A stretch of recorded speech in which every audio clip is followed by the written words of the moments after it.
En die slag van Armageddon kan nie plaasvind voordat Jahshua nie sy voet op die Olyfberg gesit het.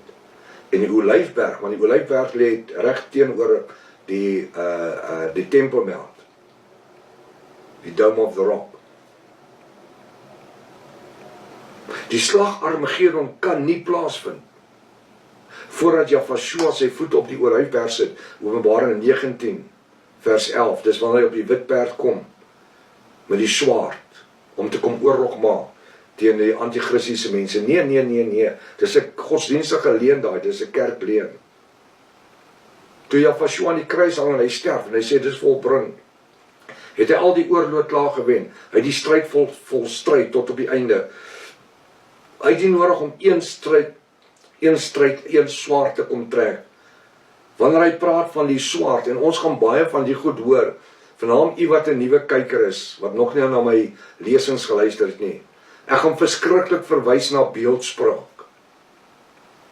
Beeldspraak is waar Jahshua of Jahwe iets sê, en dit beteken iets anderster. Verstaan? Die kerk het ons geleer dat hy kom op 'n wit perd, Openbaring 19 vers 11, met 'n swaard en 'n ontelbare skare op wit perde. En ons kom oorlog maak teen die Gog en die Magog, die antichrist. Dis nie wat die Bybel sê nie. Dis 'n leuen. Dis 'n godsdienstige leuen. Maar behoort ek aan enige kerk, kan ek dit nie sê nie. Want dit is dogmatiek van die protestante en die charismate, wat die katholieke kerk ingevoer het vir die protestante. Ek wil net jy moet verstaan dat 99% van ons Bybelse inligting kom maar nog steeds van die katholieke af. Alhoewel Luther uitgebreek het uit die katholieke kerk. En in 95 wet het jy in die kerk in Duitsland se deur gaan vaslaan het. Maar hy was 'n volbloed katholiek. Dit was als deel van 'n plan wat die katholieke gedoen het om protestantisme te begin. Protestantisme is 'n babietjie van die katholieke. En so vloei Calvinisme. So vloei weer charismaties te wees, vloei weer uit protestantisme uit. Die eens maar 'n baby van die ander, 'n baby van die ander. En so, maar hulle het almal dieselfde naaldstring van dieselfde ma. Ek gaan een aand vir 'n bietjie preek oor die naaldstring. Is jou naaldstring afgesny. Hy is aan mekaar, die goed loop aan mekaar. Wat die een wat verwag, die ma.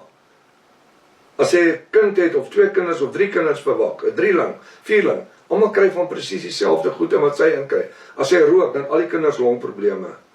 As hy drink, het hulle almal babbelas, onttrekkingssindrome, wanneer hulle gebore word. Hulle dink dis 'n oulike kleintjie, hy smile omdat hy welkom. Dis onttrekkingssindrome, selfs met 'n vrou wat drugs gebruik, verdowingsmiddel terwyl sy verwag.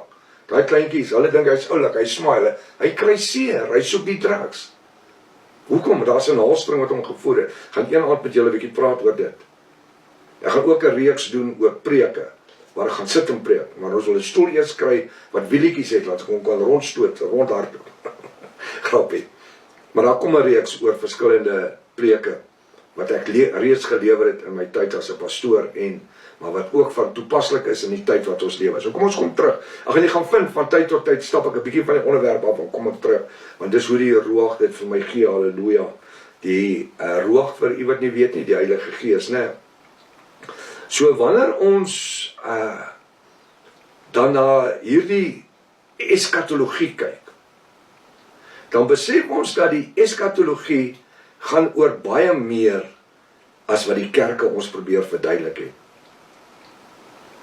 Die eskatologie, sonder die eskatologie, kan die wederkoms van Jahshua nie plaasvind nie. Prof, ek sê vir jou, as ons nie die eskatologie verstaan nie, dan doen ons wat die ouens gedoen het al vir soveel jare.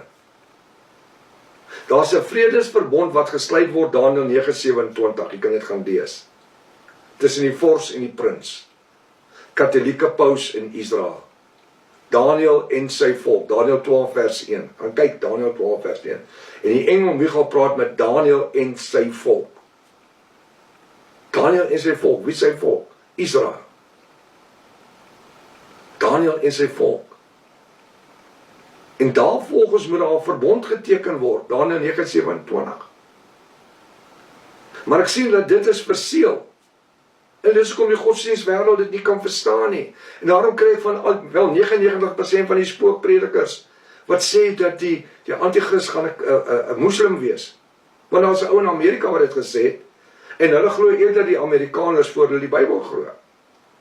En ek het al hoeveel keer Bybelse feite gegee vir die ouens, maar hulle wil dit nie hê nie. Hoekom? Want dit is voordelig vir hulle.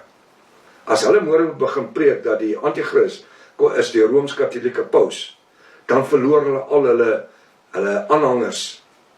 En die wat sing en gitaar speel in die NG kerke en die drie susters kerke en daai kerke, dan verloor hulle al daai mense. Hulle kan nie meer, dit affekteer hulle inkomstes.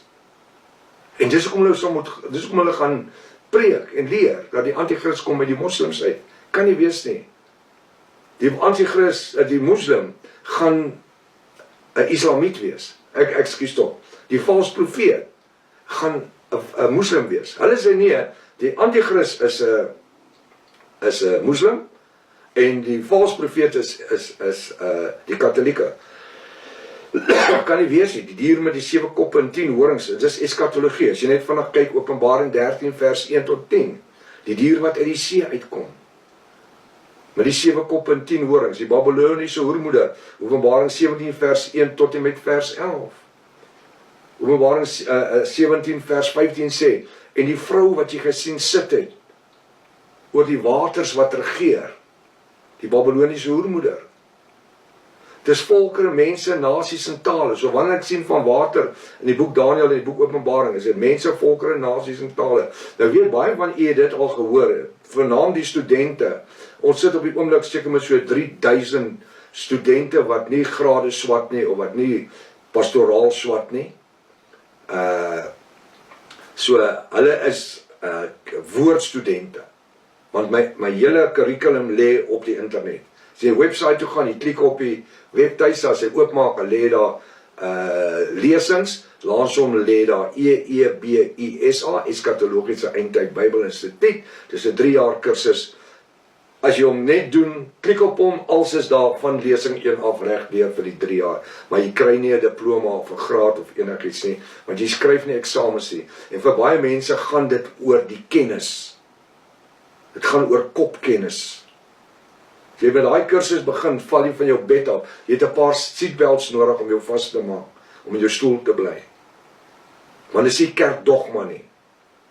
En dan het ons graadstudente wat 'n 3 jaar teologie graad, eskatologie graad swat. En dan die wat pastore word die laaste jaar, 4de jaar is 'n teologie wat als prakties is. So as jy meer oor dit wil weet, jy kan my kontak by dieselfde webtuiste wat ek vir julle gegee het en dieselfde WhatsApp nommer.